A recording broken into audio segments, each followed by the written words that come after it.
Welcome back, everyone, to my English talk show brought to you by English for My Future.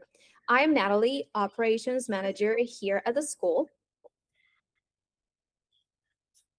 And I'm Philip, owner and academic director. And Natalie, today's episode is a big one. Yeah, it really is.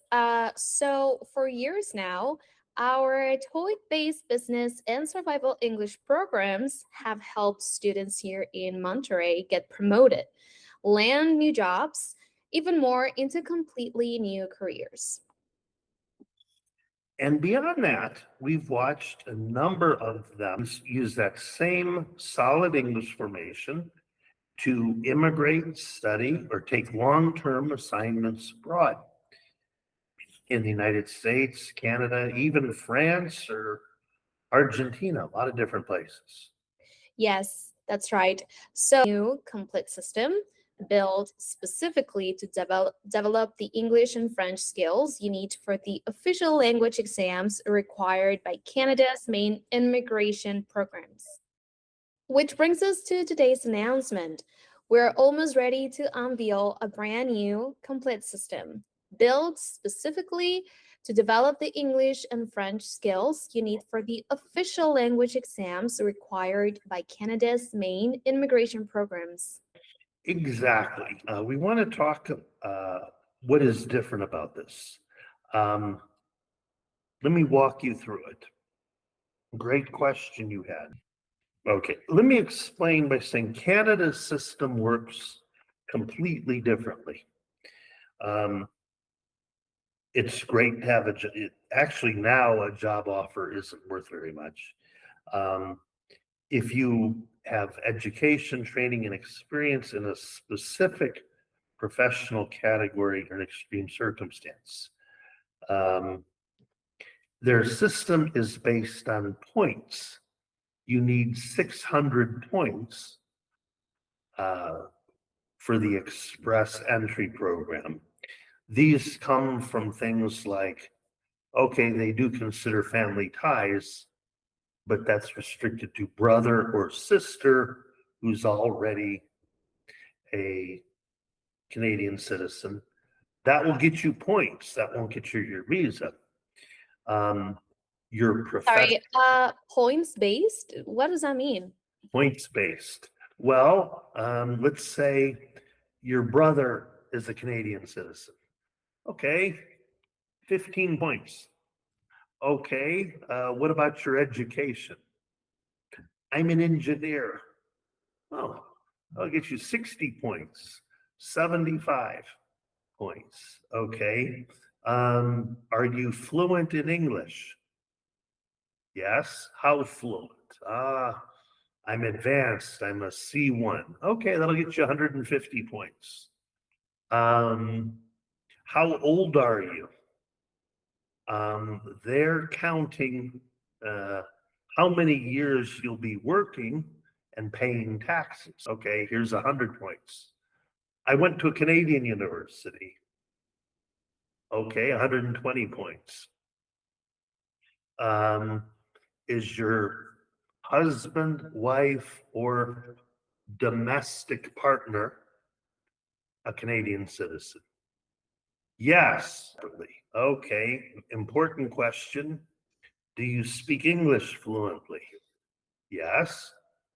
I'm advanced. Okay, a C1 based on the tests they're going to give you. Okay, you get 100 points. You know what, Ms. Torres, you're short about 20 points. I have French fluency of intermediate. Okay, there's 45 more points. You pass. Yeah, makes sense. But one thing stays constant in all of this. Yeah, one thing that stays constant no matter what is the point category you're applying under. You need to take and pass an approved English and or French, depending on where you plan to go. And there's only 3 providers. One disclaimer, we are not, we're a language and cultural education school consultant. We do not represent ourselves as a legal advice for attorneys. Okay. I have two questions, and I bet a lot of our viewers are thinking the same thing. So, first of all, is this like the test people take to become US citizens? It's much harder than that. The US test is pass or fail, 70%. And it's when you want to become a citizen after living in the US anywhere from 3 to 6 years. It gives you a very exact test score. Now, depending on what occupation you were admitted under, they're expecting a higher score. Okay. So, it's the last step. In the US, it's the last step. You either passed it or you didn't. So, Canada Front loads it and it comes back around again later at a higher bar. Exactly. Yes, they do. Okay, well, second question, and I think this surprises people. How does French come into this at all if someone is applying to, say, Toronto or Vancouver? That is a good question. Well, keep in mind, public services of any kind, an airline, for example, or a hospital, has to be able to give service in both languages. Maybe you are going to Toronto, maybe you are going to Vancouver. If your job would give you public contact, if it's a government agency or anything like that, an airline, they would expect you to have some fluency in both languages. Now, if you're another thing I should point out, the size of the United States, and only has 12 provinces and territories. So they have a lot of political autonomy. Provinces have a lot of political autonomy, and they have input to immigration. So if you find a job in Quebec, now Quebec is very different than it was 40 years ago. It has very diverse industries, everything from the traditional wood, paper, metal to biochemical, pharmaceutical. It's becoming a software hub for the Francophone world.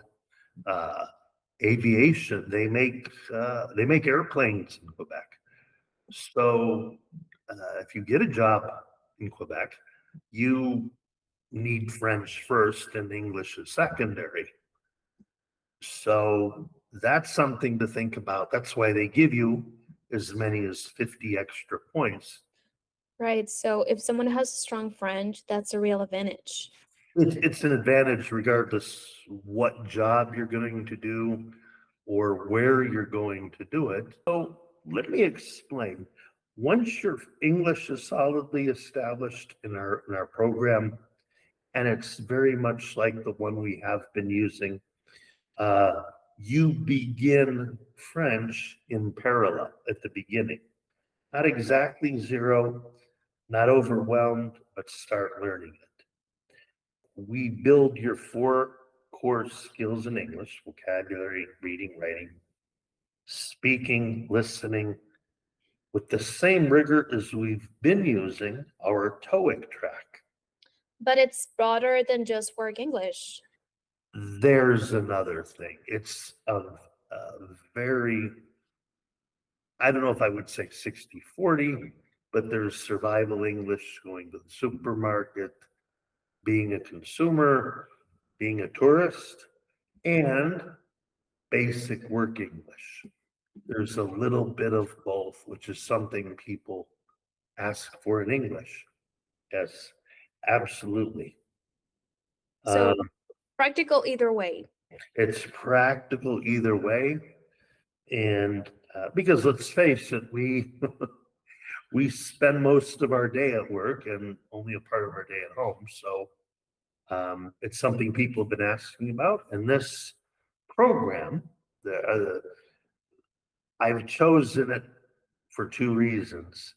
It is very similar to the program we've been using, but it mixes work and social English. And as you develop in our course, someday you decide you want to look at a job opportunity or move to Canada, that test they give you is going to be quite easy, even the French part. Great. Well, this has been an exciting one, Philip. Yes, I'm glad to hear that. And it's something we're going to adapt slowly, but something to consider. Okay, well, thank you everyone for watching today's episode of my English talk show. Natalie, as always, thank you for having me on the show. Merci d'avoir regardé votre émission d'aujourd'hui. S'il vous plaît, appuyez like et souscrire. Appelez-nous au Mexique ou tout Latam à plus 521 257 24 51. Natalie, can you give them a number in English and Spanish? Of course. So if you want to communicate with us, our number is 818-257-2451. Y en español, 818-257-2451.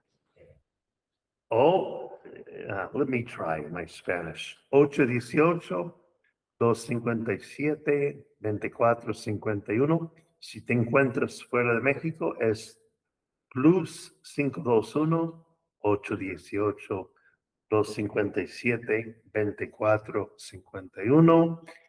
En este mes hay promociones muy especiales.